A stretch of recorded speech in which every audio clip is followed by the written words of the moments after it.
தமிழகத்தில் இன்று 27 மாவட்டங்களில் கனமழை பெய்யும் என வானிலை மையம் தகவல். மணிக்கு 40 முதல் 50 கிலோமீட்டர் வேகத்தில் பலத்த காற்று வீசக்கூடும் எனவும் கணிப்பு.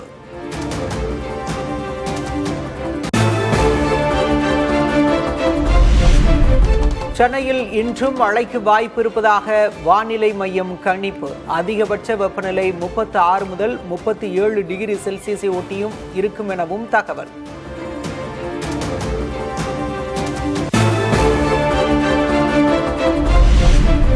சென்னை மற்றும் புறநகர் பகுதிகளில் வெளுத்து வாங்கிய கனமழை. பலத்த காற்றுடன் வீசியதால் வெப்பம் தணிந்து குளிர்ச்சியான காலநிலை நிலவியதால் மக்கள் நிம்மதி.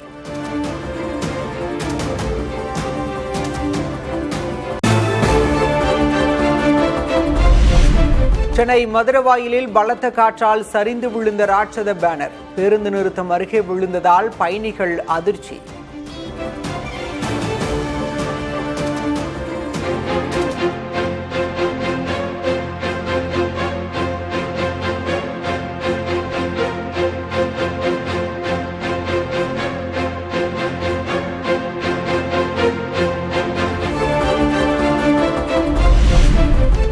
சென்னை பல்லாவரத்தில் விளம்பர பேனர் கிழிந்து சாலையில் சென்ற வாகனத்தின் மீது விழுந்தது. பலத்த காற்றுடன் மழை பெய்தபோது அசம்பாவிதம்.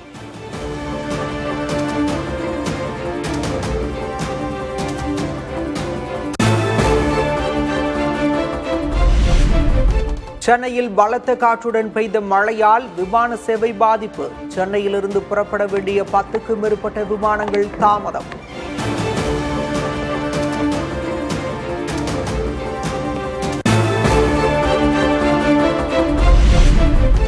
புதுக்கோட்டை, தேனி, திருவாரூர், தூத்துக்குடி, திருவள்ளூர் உள்ளிட்ட மாவட்டங்களில் கனமழை.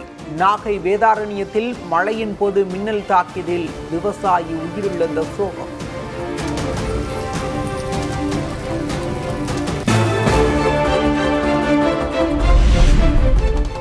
மேகதாது அணைக்கு எதிராக சட்டமன்றத்தில் இன்று தனி தீர்மானம் கொண்டு வருகிறது தமிழக அரசு.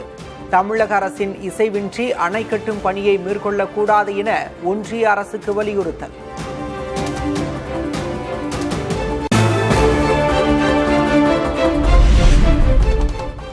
மேகதாது அணை குறித்து தமிழ்நாட்டுடன் பேச்சுவார்த்தைக்கு தயார் என கர்நாடக முதல்வர் டி.கே. சிவக்குமார் அறிவிப்பு.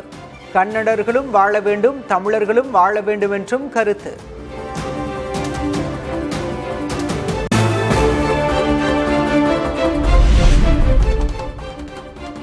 கர்நாடக முதல்வருடனான சந்திப்பின் போது மேகதாது விவகாரம் குறித்து பேசியதாக காங்கிரஸ் எம்பி பிரவீன் சக்கரவர்த்தி தகவல். தமிழகத்தின் உரிமைக்காக தொடர்ந்து காங்கிரஸ் கட்சி போராடும் எனவும் உறுதி.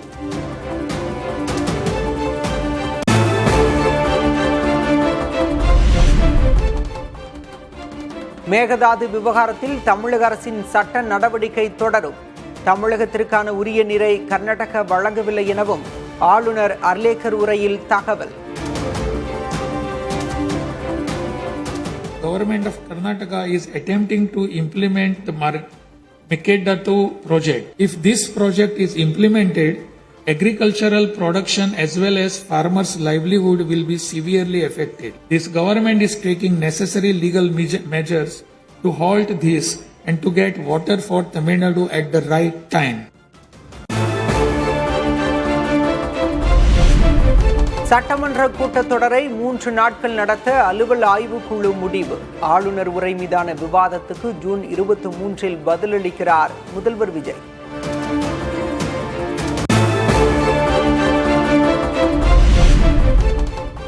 தமிழக அரசு தயாரித்த உரையை அப்படியே வாசித்த ஆளுநர் அர்லேக்கர். நிதி பகிர்வில் மத்திய அரசு பாரபட்சத்துடன் செயல்படுவதாக குற்றச்சாட்டு.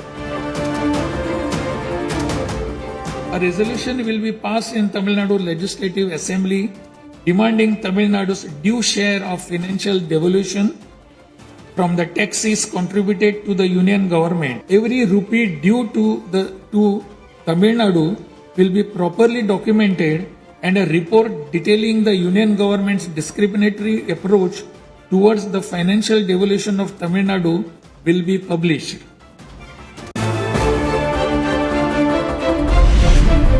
ஜனநாயகத்தில் மக்களே நாயகர்கள்.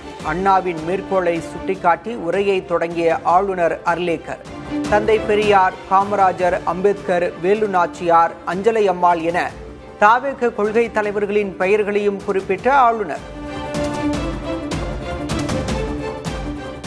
Hirarignar Anna once said, "The people are the true masters of the nation." At the very outset, I convey my best regards to the members of the Legislative Assembly seated here, Tamilaga Vetri Kalagam, that holds as its ideological guides Pagutharivu, Pagalavan, Tantha Iyo Periyar, Peruthalavayar, Kamarajar, Satta Medithal, Annal Ambedkar, Viramangai, Rani Vellu Nachiyar, and Makkal Sevagar Anjal Amal.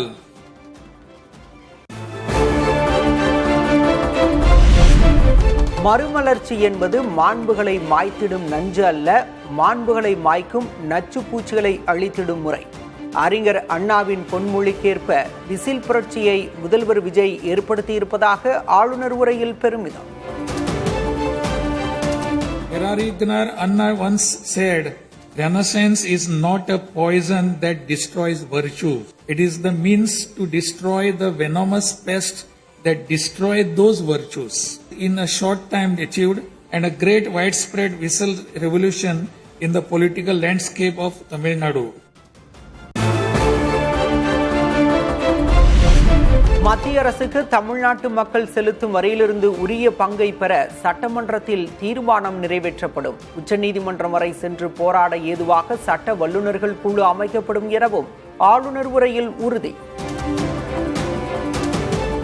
A resolution will be passed in Tamil Nadu Legislative Assembly demanding Tamil Nadu's due share of financial devolution from the taxes contributed to the union government. Besides passing the resolution, a special legal committee will be constituted to legally pursue the issue up to the Supreme Court in order to secure fair financial devolution. வருவாய் இழப்புகள், தேவையற்ற செலவினங்களை கட்டுப்படுத்த தீவிர நடவடிக்கை. அரசுக்கு ஆண்டுக்கு 1000 கோடி ரூபாய் கூடுதல் வருமானம் கிடைக்கும் என ஆளுநர் உரையில் தகவல். Revenues that were escaping credit to state exchequer have been regulated and channelized directly into the state's exchequer, and the government is expecting receipt of up to 1,000 crore rupees annually.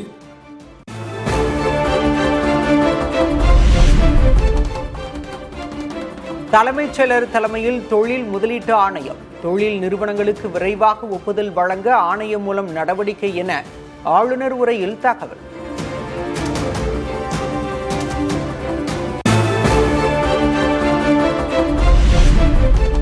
Chennai உயர்நீதிமன்ற வழக்காடு மொழியாக தமிழை அறிவிக்க வேண்டும் என ஆளுநர் உரையில் வலியுறுத்தல். உச்சநீதிமன்ற கிளையை தமிழகத்தில் அமைக்கவும் கோரிக்கை. This government will urge the union government to use Tamil as the language of pleading in the Madras High Court and its Madurai bench, and to establish a bench of Supreme Court in Chennai.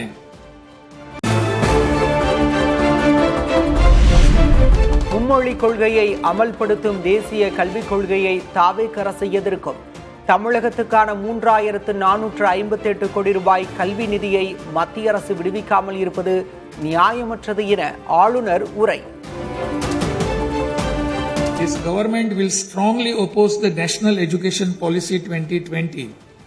The union government stand that the amount of rupees 3,458 crore due to Tamil Nadu under Samagra Shiksha Abhiyan will be released only if the 3-language formula under the National Education Policy is implemented is unacceptable. மும்மொழி கொள்கைக்கு தமிழகத்தில் அனுமதி இல்லை. தமிழகத்தில் இருமொழி கொள்கையே தொடரும் என ஆளுநர் உரையில் உறுதி.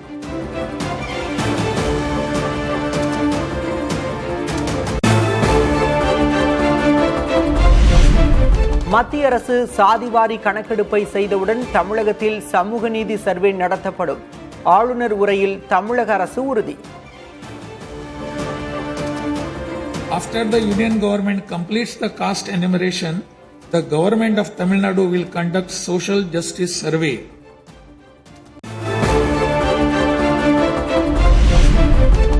தாவேக் அரசுக்கு எதிராக பதாகைகளுடன் சட்டப்பேரவைக்கு வந்த திமுகவினர் வாயை திறங்க சிஎம் என்ற கருப்பு பேட்சுடன் திமுகவினர் வருகை.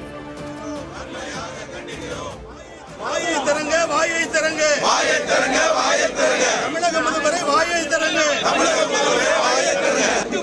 கெட்டு போச்சு. சட்டம் ஒழுங்கு கெட்டு போச்சு.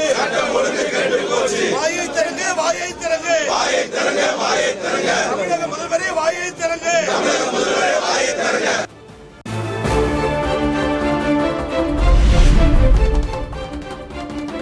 வாயை திறங்க சிஎம் என கடந்த ஆட்சியில்தான் திமுகவினர் பேட்ஜ் அணிந்திருக்க வேண்டும் என அமைச்சர் ராஜ்மோகன் பதிலடி. குற்ற வழக்குகளில் தாவேக ஆட்சியில் உடனடி நடவடிக்கை எடுக்கப்படுவதாகவும் விளக்கம். திமுகவினுடைய மாண்புமிகு சட்டமன்ற உறுப்பினர்கள் அவங்க பேட்ஜ் எதோடு குத்திட்டு வந்தாங்க. இந்த டெமோக்ரஸியுடைய பியூட்டியே ஜனநாயகம் என்பது எதிர்கட்சிகள் அவர்களுடைய எதிர்ப்பை காட்டலாம், அதற்கு இடம் தரலாம். ஆனா ஒன்னே கொஞ்சம் ஜஸ்ட் மிஸ், அவங்க போன ஆட்சியில் அப்படி வந்திருக்கணும், கொஞ்சம் காலத்தாவதான் இந்த ஆட்சியில் வந்துட்டாங்க.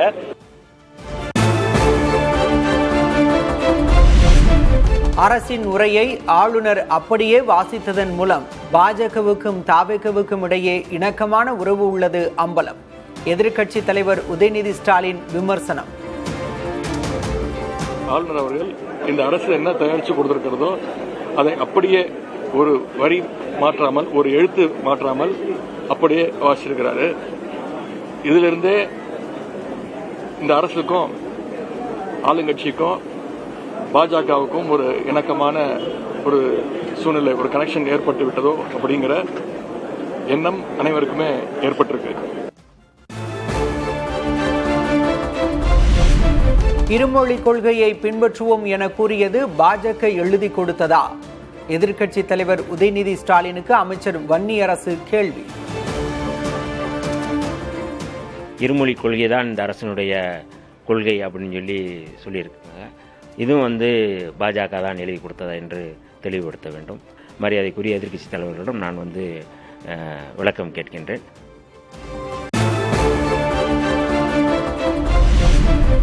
ஆளுநர் உரையில் எதிர்பார்த்த திட்டங்கள் இல்லை. வெள்ளை அறிக்கையில் இடம்பெற்ற தகவல்களே ஆளுநர் உரையிலும் உள்ளதாக அதிமுக பொதுச் செயலர் பழனிசாமி விமர்சனம். இந்த ஆளுநர் உரையிலே பல புதிய திட்டங்கள் இடம்பெறும் என்று எதிர்பார்க்கப்பட்டது. ஆனால் எதிர்பார்க்கப்பட்ட அளவுக்கு எந்த திட்டமும், புதிய திட்டமும் இந்த ஆளுநர் இடம்பெறவில்லை. மாண்புமிகு நிதியமைச்சர் அவர்கள் ஒரு வெள்ளை அறிக்கை வெளியிட்டார். அந்த வெள்ளை அறிக்கையில் என்ன வெளியிட்டாரோ அந்த செய்திதான் இந்த ஆளுநர் இடையில் இடம்பெற்றிருக்கின்றன. தமிழக அரசு அறிவித்துள்ள சமூக நீதி கணக்காய்வுக்கு பாமக தலைவர் அன்புமணி வரவேற்பு. மாநில அரசின் கணக்கெடுப்பே துல்லியமாக இருக்கும் என்றும் கருத்து.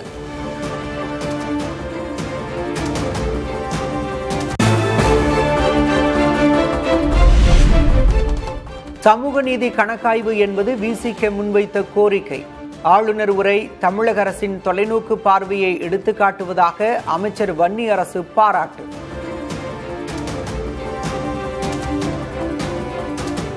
அது ஏற்கனவே நாங்கள் வச்ச கோரிக்கை தான். இந்த சோசியோ எக்கனாமிக் சர்வே அப்படிங்கிறது தான் அதில் வந்துருக்கு.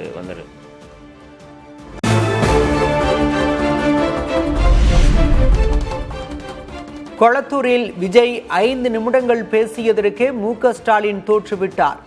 எப்போது என்ன பேச வேண்டும் என்பது முதல்வர் விஜய்க்கு தெரியும் என அமைச்சர் ஆதவ் அர்ஜுனா பேச்சு.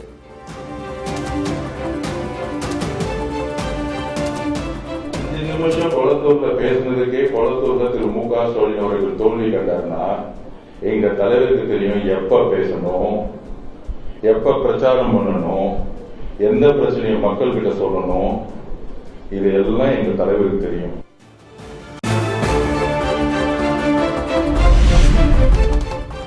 தாவேகவில் இணைந்தார் இந்திய கம்யூனிஸ்ட் கட்சியின் மூத்த தலைவர் சி. மகேந்திரன். ஊழலை ஒழிக்க முடியும் என்ற நம்பிக்கையை தந்துள்ளார் முதல்வர் விஜய் என பேச்சு. நிறைவேற்ற முடியாத ஒரு பிரச்சனை என்ன என்றால் ஊழல் ஒழிப்புதான். அதை ஒழிக்க முடியும் என்ற ஒரு நம்பிக்கையை பெரும் மதிப்பிற்குரிய நம்முடைய தமிழகத்தினுடைய முதலமைச்சர் தந்திருக்கிறார். அதனால்தான் இதில் நான் நினைக்கிறேன்.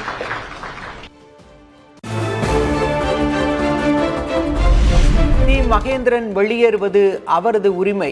இந்திய கம்யூனிஸ்ட் கட்சியின் மாநில செயலர் மு வீரபாண்டியன் கருத்து.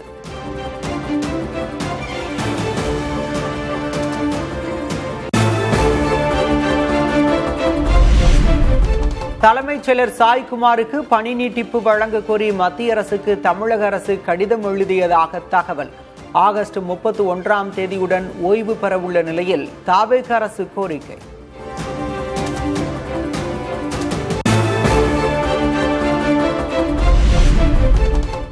நீட் மறுதேர்வு திட்டமிட்டபடி நடைபெறும். வதந்திகளை நம்ப வேண்டாம்.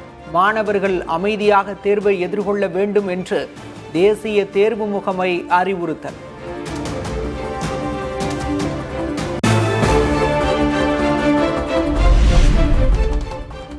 மத்திய கல்வி அமைச்சர் தர்மேந்திர பிரதான் தலைமையில் டெல்லியில் உயர்நிலைக்குழு கூட்டம்.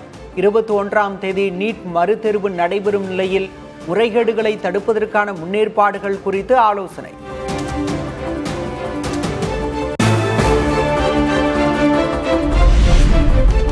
நீட் தேர்வை முன்னிட்டு ஜூன் 21ஆம் தேதி ஞாயிற்றுக்கிழமை அட்டவணைக்கு பதிலாக வார நாட்கள் அட்டவணையில் புறநகர் ரயில்கள் இயக்கம். மாணவர்களுக்காக 9 ரயில் நிலையங்களில் உதவி மையங்கள் அமைக்கப்படும் என தெற்கு ரயில்வே அறிவிப்பு.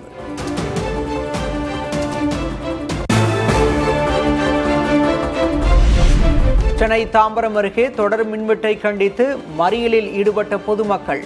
இருசக்கர வாகனங்களை சாலையில் நிறுத்தி போராட்டத்தில் ஈடுபட்டதால் தாம்பரம் வேளச்சேரி இடையே போக்குவரத்து பாதிப்பு.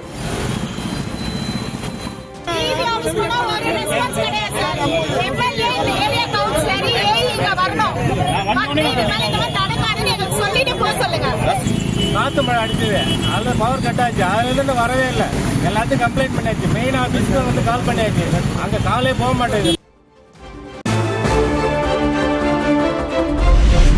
தமிழகத்தில் பல்வேறு வட்டார போக்குவரத்து அலுவலகங்களில் லஞ்ச ஒழிப்பு துறையினர் அதிரடி சோதனை. கணக்கில் காட்டப்படாத 37,81,000 ரூபாய் பறிமுதல்.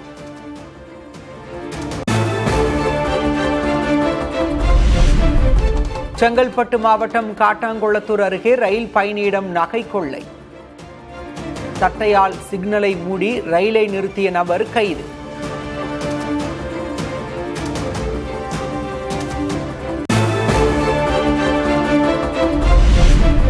உலகிற்கு நம்பகமான கூட்டாளியாக இந்தியா உருவெடுத்து வருவதாக பிரான்சில் இந்திய வம்சாவளியினர் மத்தியில் பிரதமர் மோடி பேச்சு.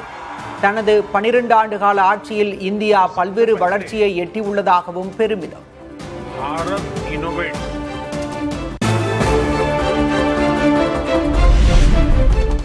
ஐரோப்பிய நாடுகளின் பயணத்தை முடித்துக் கொண்டு இந்தியா புறப்பட்டார் பிரதமர் மோடி. பாரிஸ் விமான நிலையத்தில் பிரதமர் மோடியை வழி அனுப்பி வைத்த பிரான்ஸ் அரசு அதிகாரிகள்.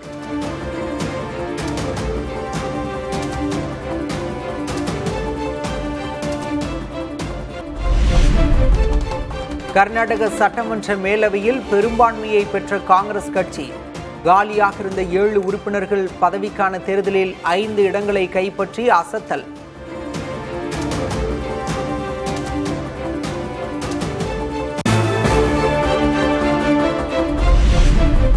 மேற்கு வங்க சட்டமன்ற எதிர்க்கட்சி தலைவர் பதவி திரிணாமுல் காங்கிரஸ் கட்சிக்கு இல்லை.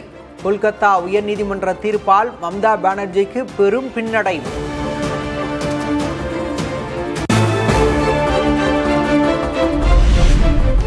டெல்லியில் நடைபெற்ற உத்தவ் சிவசேனா கூட்டத்திற்கு மொத்தமுள்ள 9 எம்பிக்களில் 6 பேர் வராததால் கட்சி பிளவுபட்டதா என கேள்வி. கூட்டத்திற்கு வராத 6 பேருக்கும் விளக்கம் கேட்டு நோட்டீஸ்.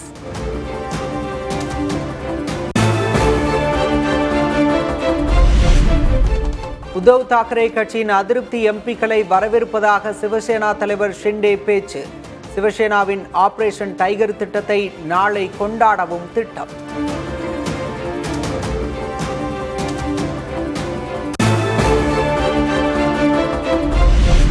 கட்சி தாவியவர்களின் கூட்டணிதான் தேசிய ஜனநாயக கூட்டணி என காங்கிரஸ் விமர்சனம். என்ன செய்தாலும் மக்களவையில் 2/3 பங்கு பெரும்பான்மையை பெற முடியாது என காங்கிரஸ் பொதுச் செயலர் ஜெய்ராம் ரமேஷ் கருத்து.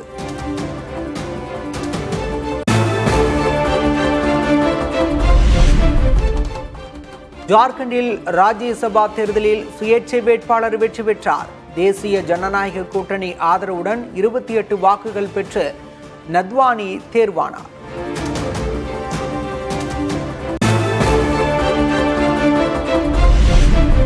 சுவிட்சர்லாந்தின் பெர்கன்ஸ்டாக் நகரில் அமெரிக்கா ஈரான் அமைதி பேச்சுவார்த்தை பிரதிநிதிகள் இன்று சந்திப்பு.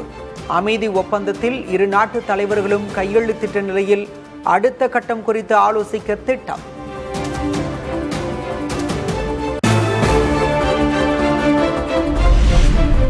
அமைதி ஒப்பந்தம் கையெழுத்தான நிலையில் ஈரான் துறைமுகங்கள் மீது கடற்படை முற்றுகையை விலக்கிக் கொண்ட அமெரிக்கா. பாதுகாப்பு காரணங்களுக்காக அமெரிக்க போர்க்கப்பல்கள் வளைகுடா பிராந்தியத்தில் நிறுத்தப்படும் எனவும் அறிவிப்பு.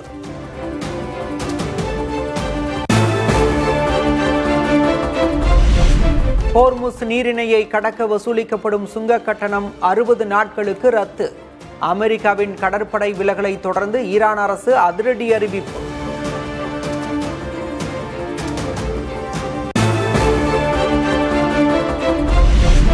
தெற்கு லெபனானில் இஸ்ரேல் தாக்குதல், 3 பேர் உயிரிழந்ததாக தகவல்.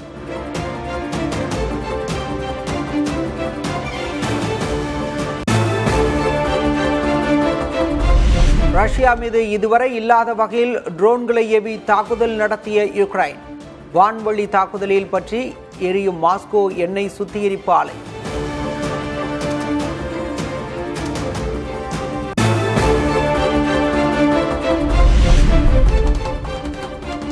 காங்கோவில் எபோலா வைரஸ் தொற்று பாதிப்பால் உயிரிழந்தவர்கள் எண்ணிக்கை 200-ஐ தாண்டியது. 875 பேர் நோய் அறிகுறியுடன் மருத்துவமனையில் சிகிச்சைக்காக அனுமதி.